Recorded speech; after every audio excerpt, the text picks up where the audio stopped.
आज हमारे घर मैकरोनी बननी है। ये अंडा, ये इधर आ क्रीम और ये वेजिटेबल, ये मटर वाला पुलाव। उसके अंदर और क्या डालूं?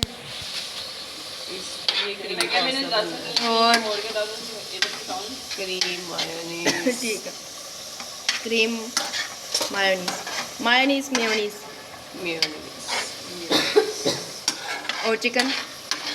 चिकन भी डालना। डबल डबल मजे हैं आज, डबल डबल। रोज मटर खा के नहीं आकदी?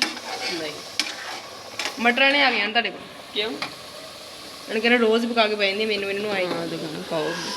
ਓਏ ਕੀ ਟੱਪੇ ਸੀਗੇ ਉਹ ਸਾਡੇ ਨਾਲ ਮਟਰ ਜਿਹਦੇ ਸੀ ਨਾਲ ਲਾਇਆ आलू मटर को खाए होए आपने कोई ਇਹਨੂੰ ਬਣਨ ਚੱਲੇ ਬਹੁਤ ਦੇਰ ਆ, ਜਦੋਂ ਬਣ ਜੂਗੀ ਆਪਾਂ ਉਦੋਂ ਖਾ ਲਾਂਗੇ ਹੁਣ ਆਏ